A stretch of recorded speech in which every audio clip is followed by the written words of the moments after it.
This is Peter with Drums West, your source for drums, heads, mallets, sticks, and much more. Hello everyone, this is Peter with Boomer Music and Drums West, today to talk about changing a drum head using a drum dial and a Robo Key. Okay, Robo Key is a drum key that turns 4 times for every 1 turn. If you hold this little piece here and go opposite motion, you can actually get 6 turns for every 1 turn. So it makes changing a drum head and putting one on pretty darn quick. You can go forward or backward or in a neutral position, which works just like a normal drum key. The drum dial here is a dial that measures the tension of the drum head. So you place it at the inside of the drum head where the tension rod is, the lug and the tension rod, and it measures the tension of the drum head. It has this little spring here which measures that. So you can quickly go around and put it there and just turn the tension rods to the exact number you want. If you want it to be at 80 or 90, something like that. Yeah, we'll talk about that a little bit more. Okay, so let's just go ahead and talk about changing this drum head. How do you know when the drum head needs to be changed? I grabbed this one. Now it looks pretty beat up. Looks can be deceiving. Doesn't always mean that it needs to be changed. It might just be a colored drumstick that's scraping across and just doing that. If I flip it over, hopefully you can kind of see all the dents and the pits and the divots in that head. And what that does is if you have a sound wave that is going like this, all those dents and pivots are now putting in all these ridges. So it's hard to get sometimes a clean tone out of that drum head. And sometimes it's not. It's just the heads can be kind of funny that way. Some beat up heads can actually sound pretty decent. Some can be just not good at all. So let's go ahead and we're going to change this snare drum head. So I'm going to turn it and you're going to hear the gears clicking here. That's the bolt turning 4 times for every 1 turn.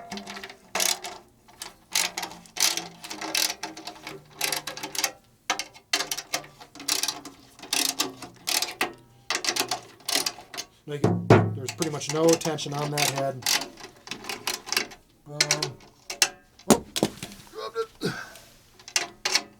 Now, I will say I don't ever change my drum heads like standing over bass drum or anything like that because of what just happened there. If I drop my drum key and it goes on top of another drum or a bass drum, it's going to crack your finish. It's going to leave a dent in a drum. Yeah, so I keep it clear of another drum. All right, so now at this point, we have all the tension off within a matter of not even, I don't know what that took, 40 seconds maybe. And it's still not, the tension rods still aren't released. So then I hold onto the gasket and do that. You can hear it. Boom. Done.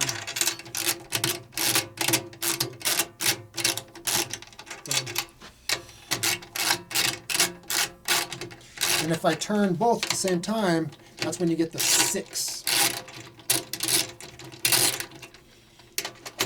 6 turns for every 1.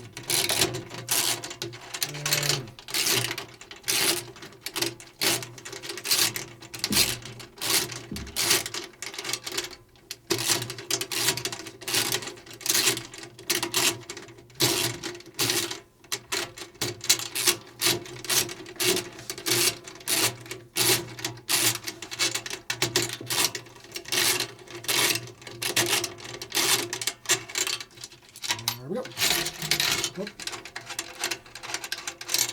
All right, so I'm just gonna let that one fall. All right, so when I change out a head, sometimes I'll have a rag, sometimes I just use my finger.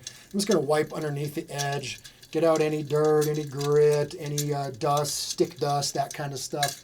And then I'm gonna turn my drum over, gonna give it a little shake,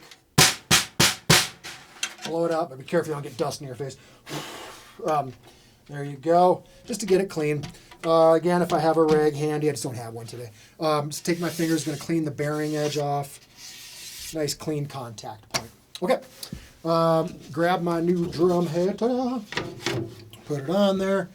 At this point, you might want to put a little oil or a little bit of grease. Oil I just drop right into the inserts. The insert is the piece that goes into the lug that the tension rod goes into. So inserts. Or I'll take a little grease and put it at the tip of the tension rods there. Yeah. This has already been pre-oiled. So then I'm just going to get my tension rods lined up there.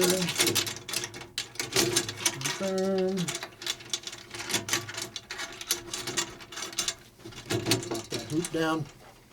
All right, I'm going to set it into the up position.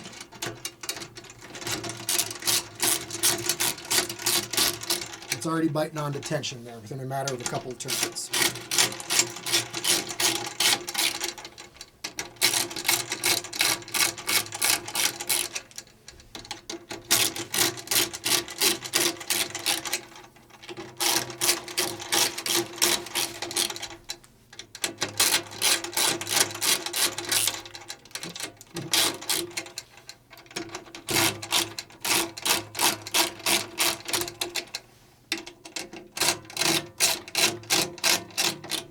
Okay, so now the drum head is on. Still don't have it up to tension, so I'm just going to keep it in this position and just turn, going across, across. So like 12 o'clock to 6 o'clock, 1 o'clock to 8 o'clock, so on, 10 o'clock to 4 o'clock, yeah.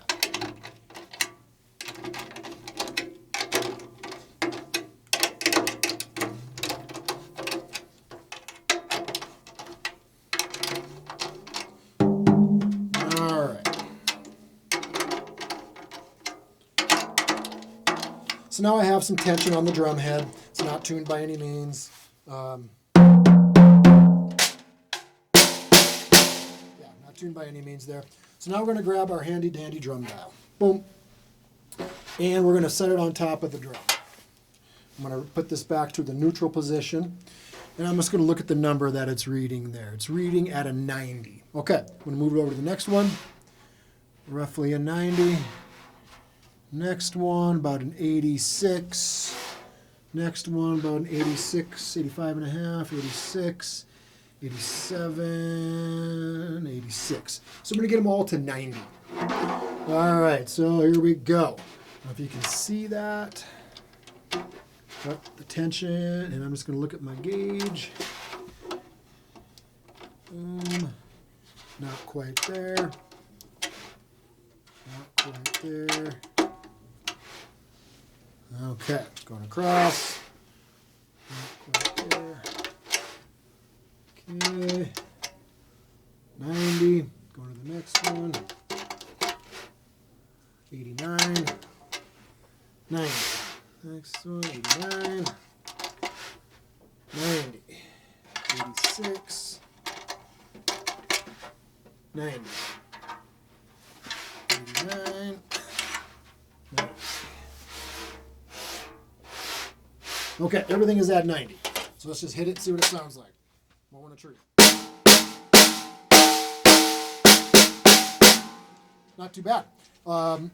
Pretty much, I mean, that's as a ballpark of just like, okay, general snare tension, that's pretty good. It's if I turn the snares off, it's not too low, it's not too high, it's got a decent attack to it, doesn't have any funky overtones yet. Yeah.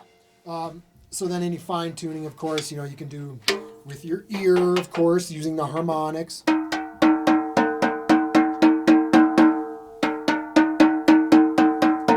And that's ultimately the final step that I do is just tuning it by ear, using the harmonic, getting everything to the same note.